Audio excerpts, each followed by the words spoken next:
Hello, everyone. Welcome to the Richest Men in Town podcast. I'm Mike Freeman, and along with my good friend and co-host Tyler Gould, we're excited to welcome you to our little podcast project. Tyler and I are just a couple of middle-aged husbands and dads driven to live our best lives. We want to be better every day, so here we'll be sitting down with great people. Not famous people, but great people that we admire, to learn their secret to living the rich life. Probably not the rich life you're thinking of. Our guests come in humbled and surprised at the invitation and hopefully leave feeling proud and grateful, realizing just how good they really have it. So pull up a chair, stay a while, and raise a glass with us as we toast our guests to the richest men in town. From time to time, in the show notes, we've got a gem. We've got a couple gems buried in there as questions that we sometimes ask our guests. They're not the standards that we go to, but sometimes we go to them. So longtime listeners may have heard them from time to time. And it goes something like, what do you hope people are learning from you? And what are those closest to you teaching you? Right. Yeah. Let you know and love Abe Freeman. Check this story out. Okay. Yeah. Let me So hear Abe Freeman, I love the guy. Yeah. Right. Biased as all get out. He's on the varsity team. He's living his dream. Game day, he gets to wear the warm-ups, right? He's walking around campus. He's doing his thing. Playing time is a gift right now, right? Yeah. Struggling to crack into it. Yeah. But he's decided he's going to be the best thing bench player ever. And he's doing some bench shenanigans that you might see like, in March Madness. Yeah. Where the bench gets into things when good plays happen. Well, he's taken upon himself, him and some teammates, to liven up and be a hype squad from the bench. I love it. He's done this all season, right? We had a little stint with COVID. He missed a couple games, but other than that, that's been his role. Yeah.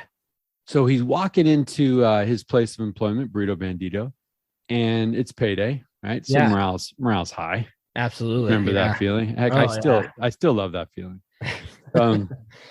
So check this out. This is what he texted me. He's like, okay, I went to pick up my check at work and an ambulance worker stopped me on the way in saying he knows who I am. It's like, I was so confused. So I asked like how he knows me. And he says he sees me at all the Shasta basketball games going crazy on the bench. I've literally never met him ever. And he complimented me on getting the crowd and my team hyped. Pretty sick to hear from someone I've never met. Dude, that's rad. I love that. Right? Like, whatever thou art, act well thy part. And Abe Freeman deserves all that, man. Yeah. Come on, all that. It was fun. Yeah. I love that, man. That is awesome. And then I'm reading Elder Gould's emails. Yeah. Right? And Elder Gould's talking about just thrown into these huge learning experiences. And I love what he said, right? Forced to step out of his comfort zone. Yeah. And blessed for trying. Yeah.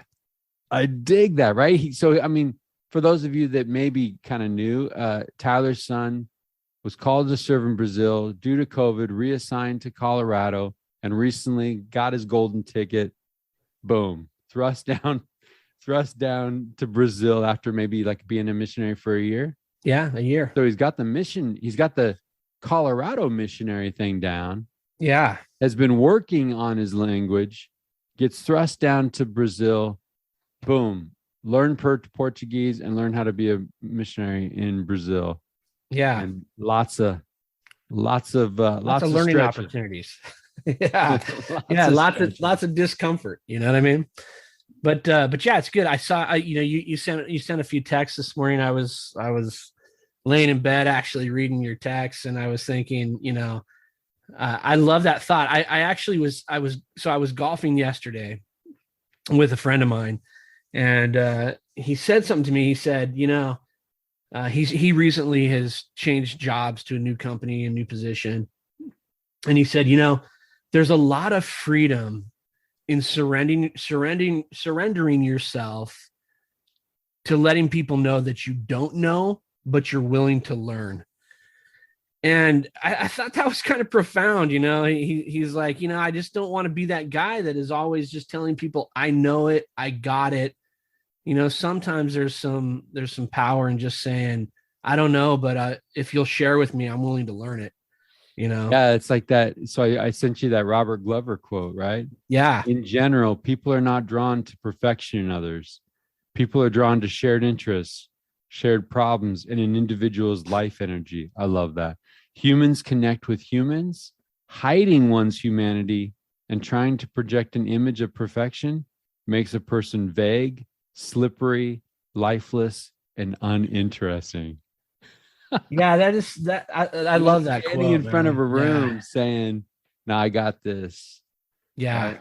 Now we've Yeah. all hustled, right? And I am saying, like, be that duck and be calm on the surface and be hustling underneath. For sure. Yeah. Right. You don't want to give the appearance that, the sky's falling and it's a storm, right? But like, let people in on the fact that, can we learn this thing together? Can we figure this out? Yeah. And I've kind of, I've sort of taken this position lately. Like, when people have offered help to me, whether that's professionally or whatever it is, rather than kind of say, hey, thanks for that, but I've got that, I've tried to lean into that offer a little bit and let them pour in whatever they feel needs to be poured in, right? Because there's nuggets somewhere in there. I was the other day, I was working, I got a call from someone I work with, and he was just like, hey man, what can I do to help you? Where are you at and what's going on? And in that conversation, it's really easy to be like, hey, I'm good, man. Thanks for checking in, blah, blah, blah. But I just thought, all right, let's see where we're at. And I just popped out a couple questions, a couple things, and he just laid into him, man, and dropped some serious information. And I think that there's, when someone's of the mindset that, hey, I'm willing to share, I think we've got to be of the mindset I'm willing to receive. You know what? I'm gonna hear that and I'm gonna take that in, Tyler, because work's crazy right now. Yeah. And I've got an amazing team, and I think they can. I've let them in. My inner circle knows it's crazy, and everywhere I go, people are like, "You got the support you need, man. How can I help? What can I take off your plate?" And I'll be honest with you, I'm not good at that.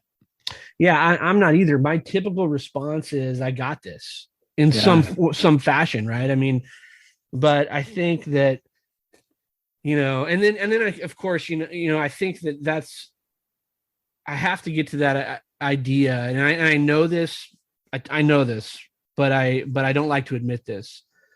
People know a lot more than I do, and people's experiences put them in positions to learn things I don't know, right? Our experiences are all unique. So I'm working on that, Mike. I'm trying to lean into those opportunities to just let people share what they have, Well, and you know what that does. So I think I'm paraphrasing Simon Sinek, but he says something like, trust isn't gained by offering help.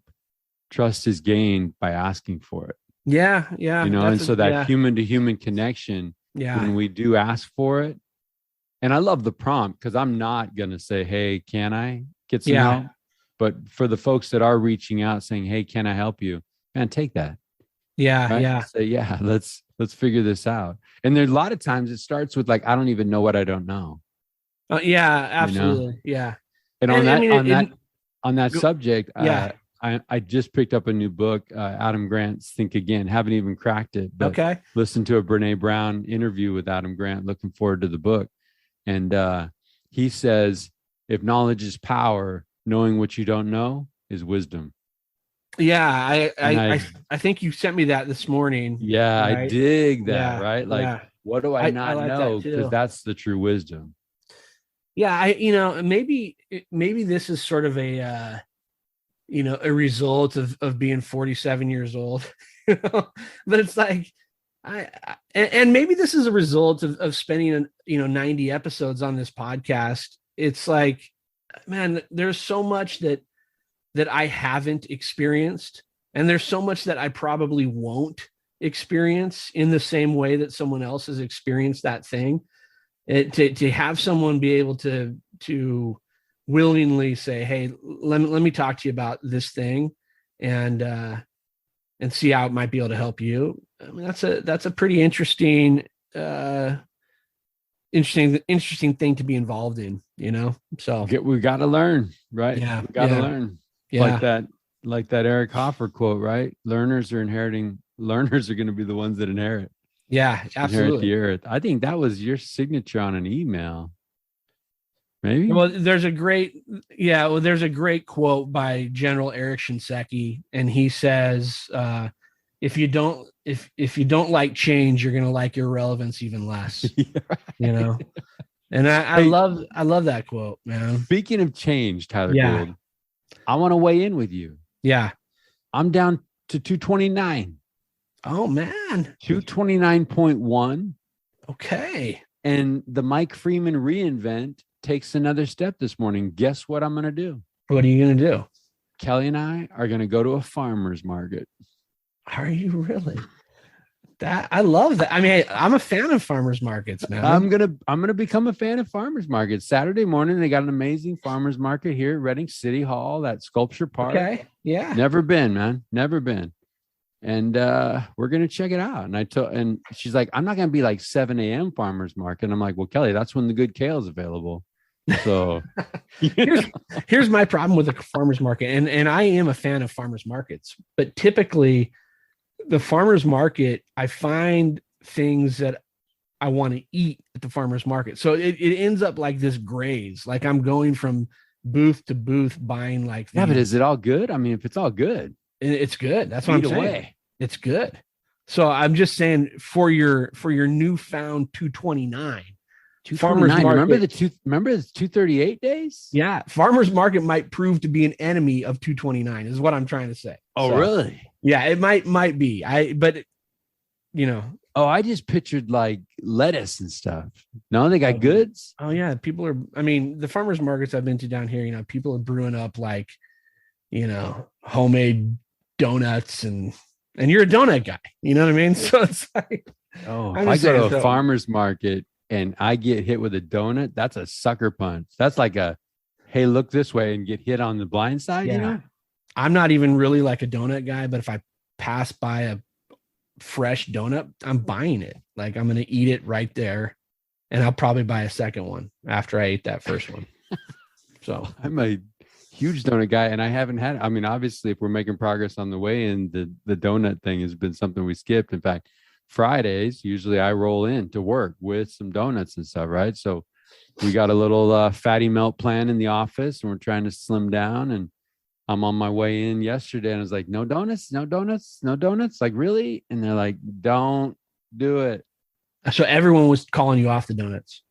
Yeah. It's good to have solidarity in that, man. Yeah, I know. But the thing is, like, I was weak. They were strong. What happens if one day we're all weak? Yeah. Well, what you got to do is you got to find something that everyone else likes and you typically don't really care about, right? Like a bagel. You switch it from like donuts to bagels, Right. And people are losing their mind. I'm like, bagel. I could be on Bagel Island and be starving. Yeah. That's the game. That's the game. You still look like a hero, but you're not fudging with that 229, That's it. And I walk into Manhattan Bagel or something and people are like, Mike, this isn't a donut shop, right? We don't see your type around here. We don't glaze give me some of those. Give me some of those things. Like I don't even know. Yeah. And then what sauce do you put on them? Is it a savory thing in the morning? Is it a sweet? Is it a sweet thing? This is where you just say, hey, you know what? Surprise me. You put 12 of those things in a box and then you give me whatever people like to spread on them. Do you want them sliced? Sure. Yeah. You say, what do most people like? That's what I want right there. Yeah. That's a life, Tyler. That is a life hack. What else you got? That's amazing. We'll uncover some nuggets. I'm going to bring bagels and everyone's going to lose their minds. I'm going to get the praise that I'm seriously, I'm a pleaser. Like I need it. Yeah. But I'm not going to get the inches or the pounds. That's it, man. That's it. So, yeah. So I love that. I love the learning idea, Mike. I think that there's a lot there, man. There's a lot there. That you sent that quote, and I'm curious. The F. Scott Fitzgerald, for what it's worth, it's never too late to be whoever you want to be. I hope you live a life you're proud of, and if you find that you're not, I hope you have the strength to start over. How about that, man?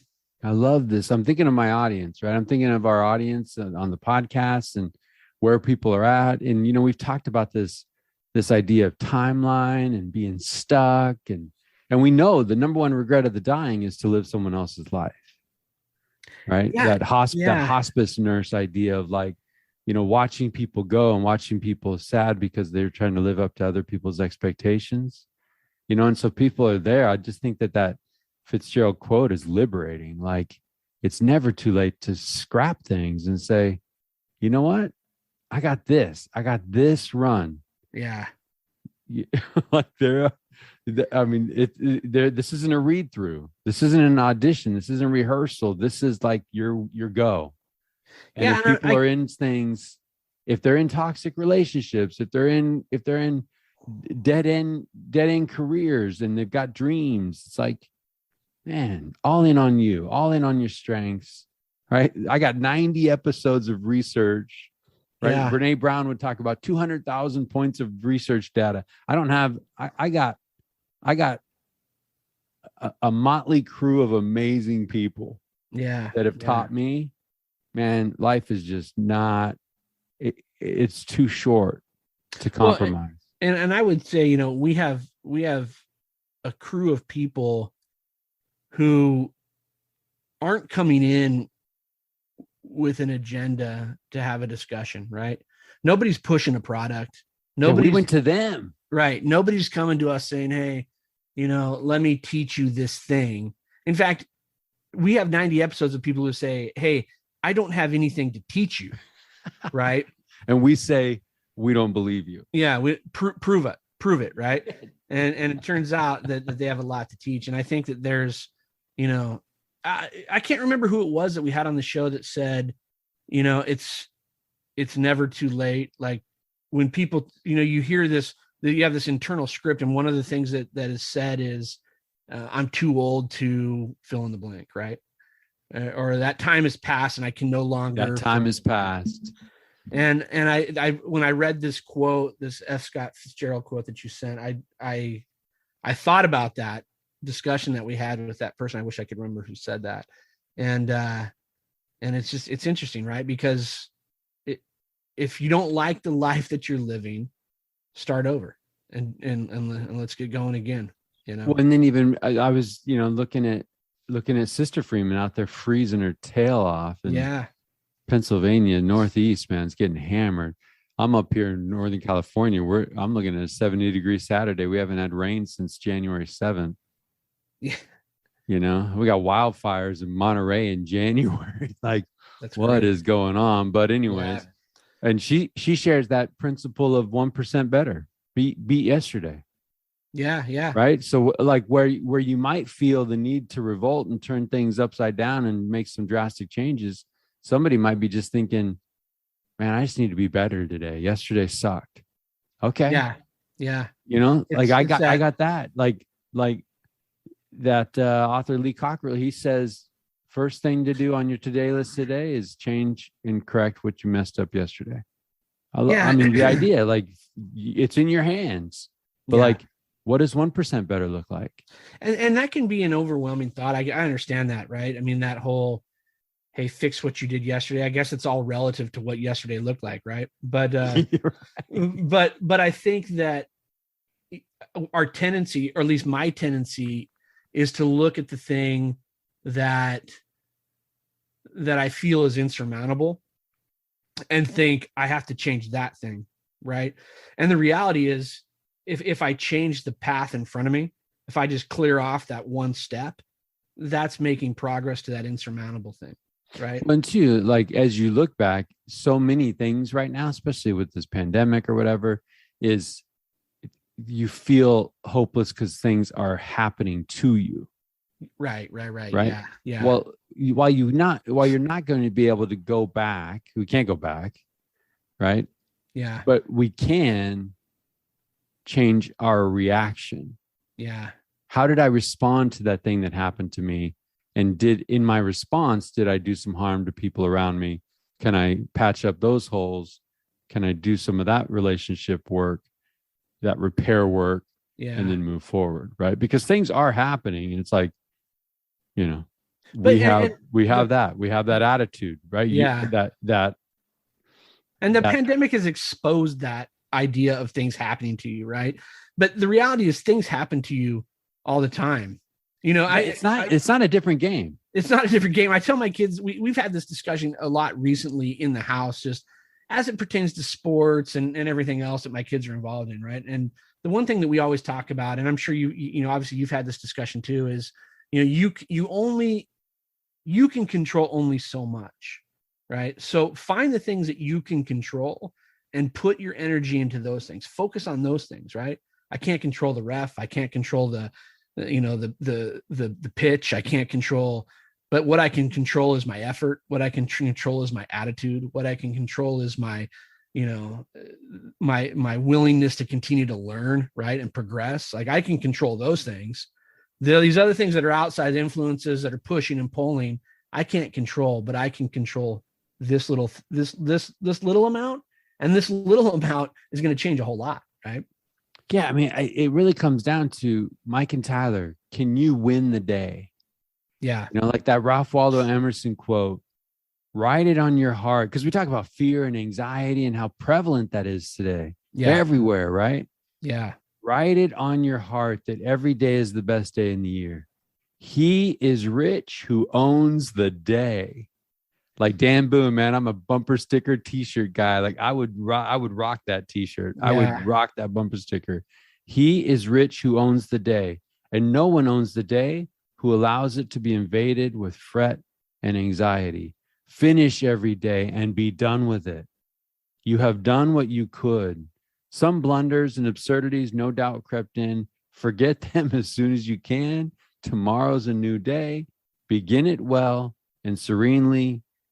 This new day is too dear with its hopes and invitations to waste a moment on the yesterdays.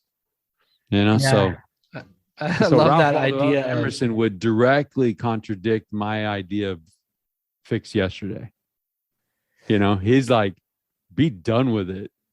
Yeah. And I think I like that thought. I mean, I think that the way that we're done with yesterday, though, is that we recognize that today we want to be a little bit better, right? Yeah. And somewhere in there, faith and repentance comes in, right? Like somewhere I love in there, that idea. Begin it well and serenely with too high a spirit to be cumbered with your old nonsense. With your old nonsense.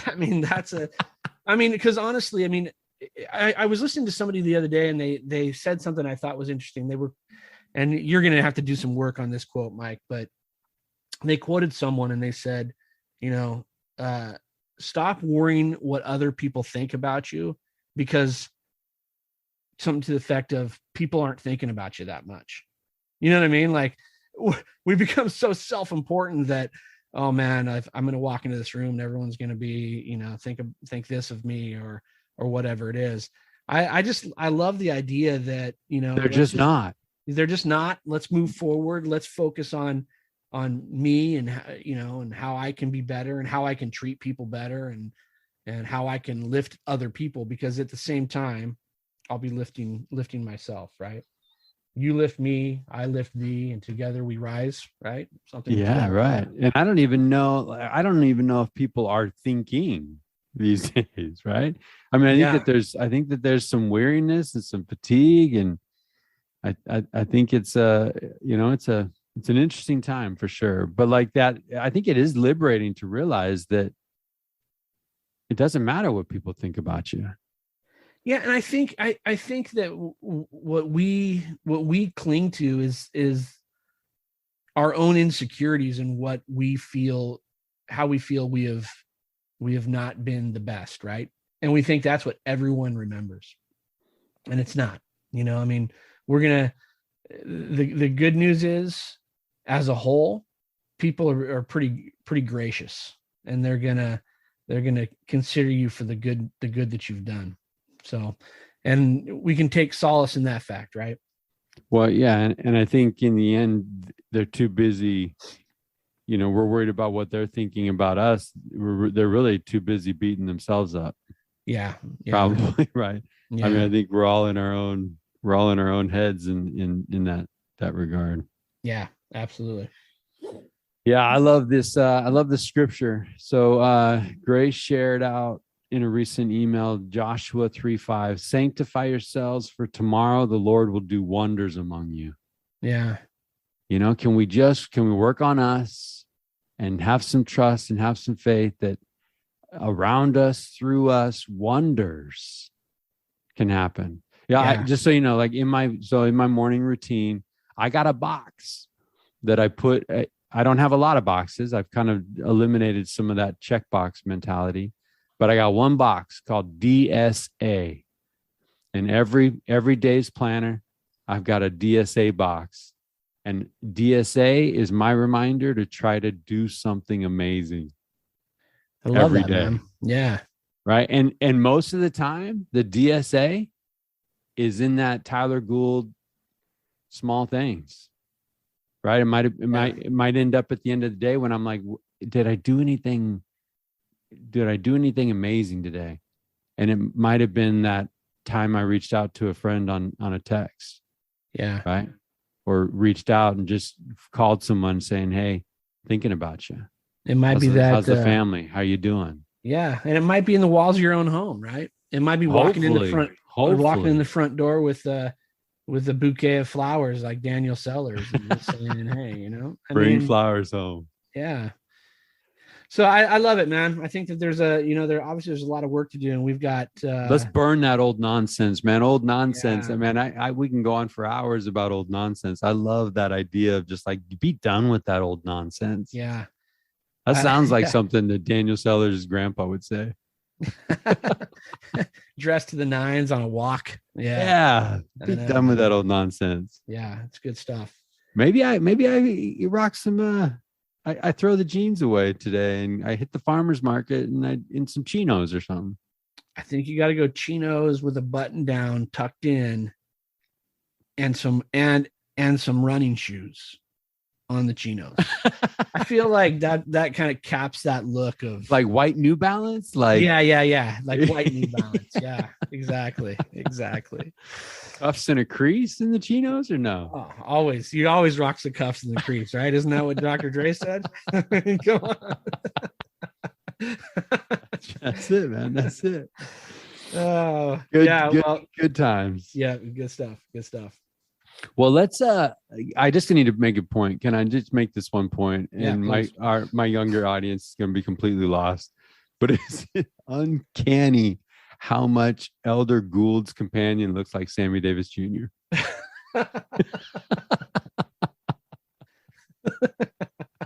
That is so funny. I'm just going to leave that there. When Ricky first opened the pictures that he sent, she said, where's his companion? He's with all these old guys. I'm actually bordering on loud laughter, and that's probably at someone's expense. So it's been Quinn's loving it. Elder Gould is loving it. He was saying that because this is a brand new missionary, right? And Quinn is trying to help him learn the ropes. And I said, well, how's the language barrier? Because he doesn't speak any English, and Quinn's learning his Portuguese. And he said it's going good, but he's from a different part of Brazil, so his accent can be really tough. Gotcha. You don't even think about that, I guess. I didn't even consider that. It's like going to the deep south or something, right? Yeah, right.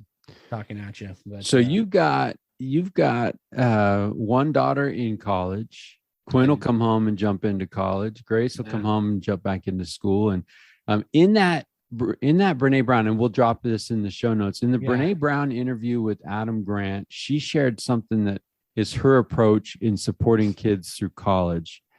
And she said, look, to her 18-year-old, just graduated high school, getting ready to go to college. She said, I will not support you if at 18 years old, you think you know what you're going to do with the rest of your life. She said, I will support you. Let's go get a degree in curiosity. Interesting. Right? The idea of like, look through and look at courses and see what lights you up and go there. And then kind of in that Rajiv Patnaik and Steve Jobs spirit of connect the dots, down the road, you'll be able to connect the dots and it'll put you in a place where you'll feel alive. Yeah. I mean, and I'm like, let's go with that degree in curiosity business. I agree with that. I mean, look, when my daughter left to college, and my oldest is very much like, I got to have everything planned out. Like I know all the steps, and, and I remember her saying to me, I don't know what I want to major in. I don't know what my career is going to be. And everyone else, and they're anxious. Right. She's very anxious about it. And I told her, I've told her and all my other kids are preparing themselves to go to college. Very few people that I know who went to college with a certain roadmap of where they were going to go ended up in that place. Right. So just go experience it, take some classes. You'll fall into that. You'll start to see things that you're like, oh man, I'm passionate about this, or I like this, or I want to learn more about this. And it goes back to our discussion earlier, right? If we're the mindset of being learners, and we're consuming knowledge, there's going to be something that's going to spark our fire, man. That's the key, right? Yeah. That's the key, is the idea that along your journey, that feeling of spark. Yeah. That feeling of like, hey, this is lining up with maybe gifts that I came to this life with. Yeah. Absolutely. We talk generalists and specialists, but the idea is going to those places where you are sparked and you feel that alive. That's going to ensure enthusiasm. Yeah. Right. And nothing great is accomplished without enthusiasm. And I don't know if you saw the note from Dan after our episode. We talked a little bit, Dan Ferrasi, we talked a little bit about jack of all trades. He adds to it. Yeah. Right? A jack of all trades is a master of none, but oftentimes better than a master of one. Yeah. He did send that. Shout out to the generalist. Yeah. And I appreciate Dan for saving me from my sorrows that I was right. That all got cut off. I didn't know that was the rest of the I didn't quote. know that either. So that was very cool. Yeah, I love that idea of being curious and learning. And I think especially, as Grace comes home, and I think Abe is cooking up plans. Bring on August. Yeah, I think Abe's cooking up plans for he and Abby to go out to BYU right in the summer. And I think just experience it. And I've been preaching that to my daughter who's at school now, who's a junior in college, and she is, getting into where she wants to be. But I still tell her, she'll call overwhelmed about things. And I always tell her, I'm like, just enjoy these experiences, like experience what's going on around you, and enjoy it and learn from it. Don't let it become this thing that cripples you, and that's the tendency, right? It's funny. I'm 47 and my daughter's in college, and I'm like, I keep having to remind her, like, you are in a magical place that you'll never be in again in your life, So take advantage of the magic that happens there, and don't. Look around and kind of reside there, right? Because everybody wants that next step. It's like, hey, that next step comes at a sacrifice of some of the things that you're taking advantage of right now. Absolutely, there's things you're taking for granted. You're taking it for granted, and as a kid, you would think, gosh, when I'm an adult, I can do whatever I want. Right. And then you realize that you become an adult and you have so much less freedom than you did when you were a kid, and I think that, that's what I remind my daughter all the time. Enjoy where you're at. There's going to be great things that come on the next step, but you're never going to have what you have now again, so enjoy it.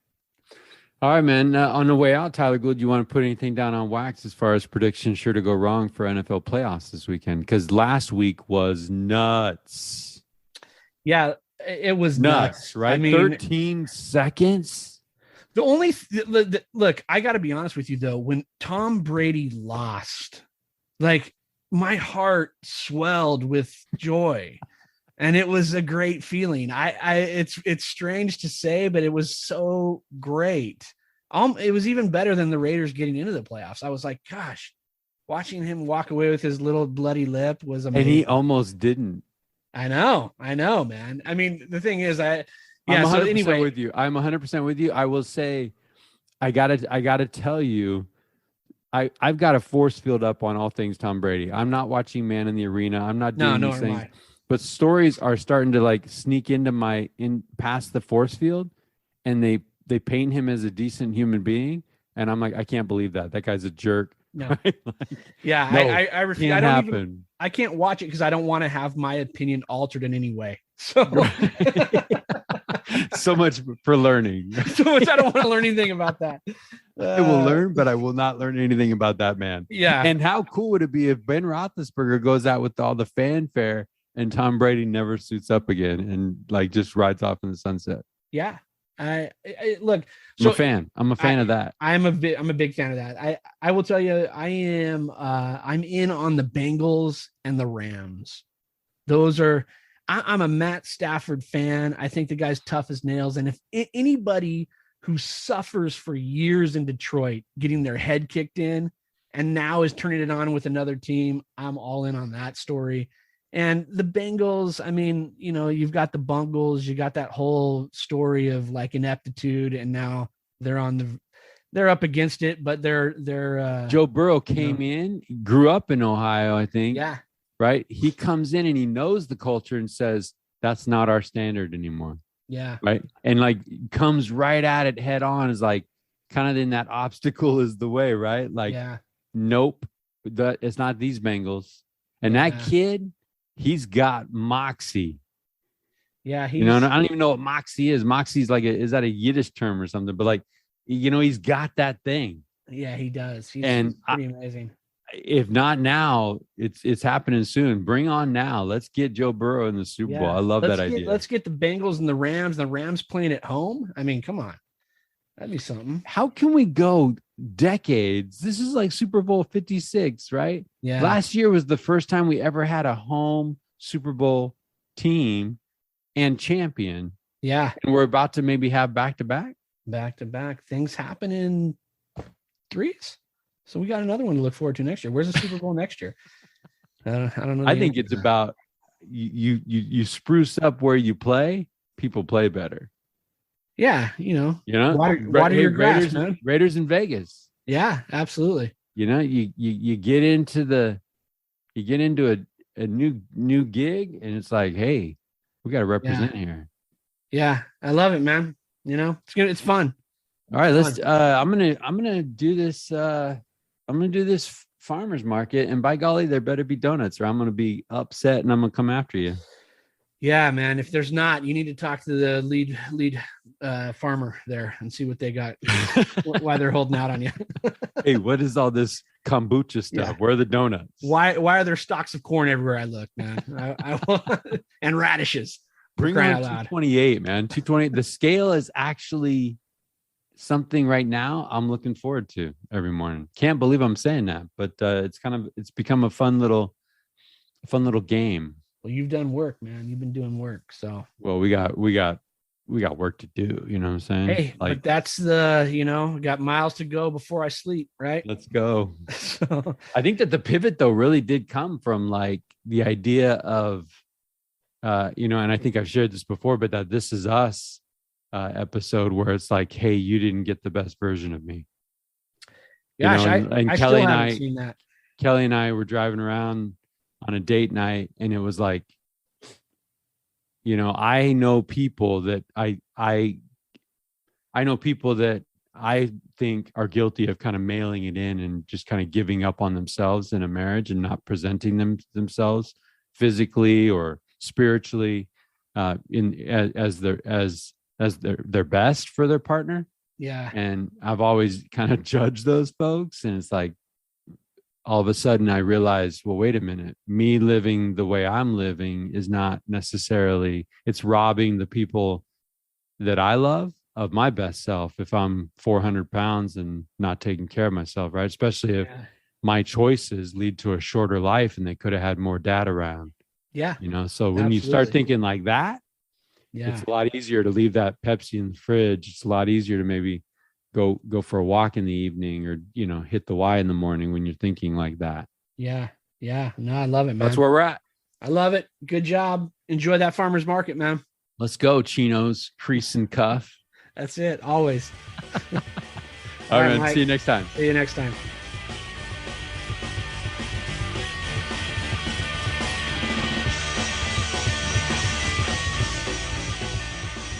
Good idea, Ernie. A toast to my big brother George, the richest man in town.